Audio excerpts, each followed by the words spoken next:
Tadi rapat internal terkait dengan evaluasi proyek strategis nasional. Beberapa dibahas, yaitu yang pertama melaporkan evaluasi terkait dengan tindak lanjut rapat-rapat yang terdahulu, kemudian beberapa yang diminta untuk diselesaikan, yaitu tol Trans Sumatera, tol Semarang Demak, kemudian mekanisme pengadaan tanah dengan konsinyasi dan kepastian PSN bagi proyek infrastruktur ibu kota negara. Kemudian juga evaluasi tentang bendungan Gerak Karangnongko, tol Tuban Lamongan Gresik, pengembangan biofuel, metanol, etanol di Bojonegara, kemudian usulan PSN untuk terminal peti kemas Musro Jambi, revitalisasi rumah susun, pengembangan lapangan CCUS di LNG Tangguh, dan beberapa isu terkait dengan proyek. Dapat dilaporkan pada periode kedua pemerintahan Bapak Presiden, sudah ada 66 proyek strategis nasional yang telah tuntas di periode 2019 sampai 2021. Nilainya sebesar 414,3 triliun. Nah, itu yang selesai itu antara lain proyek di 2019 ada 30 proyek, 165,3 triliun, terdiri dari bendungan, bandara, jalan, kawasan, kereta, pelabuhan, smelter, dan 2 proyek terkait dengan teknologi. Untuk tahun 2020 itu selesai 12 proyek dengan nilai 123,1 triliun, terdiri dari bandara, kereta, jalan tol, pelabuhan, spam, kawasan industri, dan bendungan. Di tahun 2021 itu ada 24 proyek nilainya 125,9 triliun, terdiri dari jalan tol, kereta, kawasan perumahan, spam, bendungan, pelabuhan, dan teknologi. Sedangkan Januari sampai dengan Agustus 2022, ini telah selesai 9 proyek yang besarnya senilai 140,1 triliun, terdiri dari 2 proyek pelabuhan, 1 proyek bandara, 3 proyek kawasan industri, kemudian ada proyek ketenaga listrikan dan kawasan perbatasan, dan juga ada pembangkit listrik.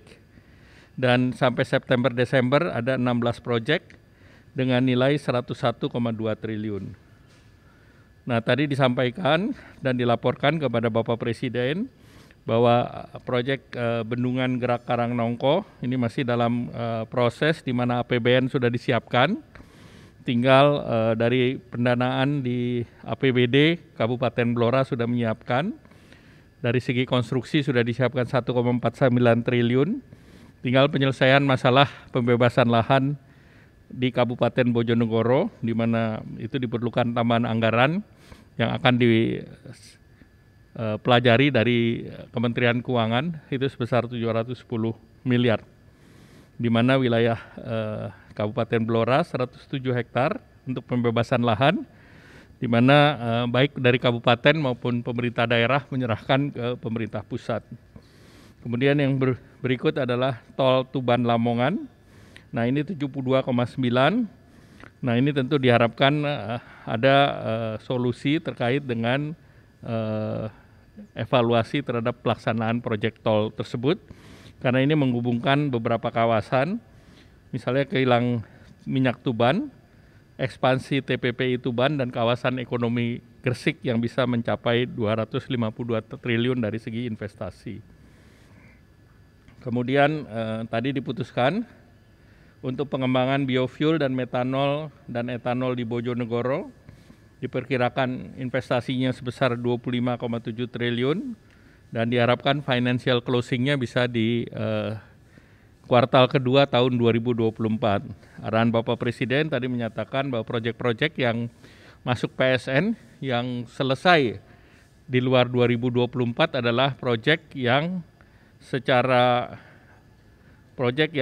financial closing sudah bisa diselesaikan. Berikut proyek pabrik pupuk di Fakfak, itu juga direncanakan akan diinvestasikan oleh Pupuk Indonesia dan Pupuk Kaltim. Investasinya sebesar 22 triliun untuk memproduksi amonia dan urea.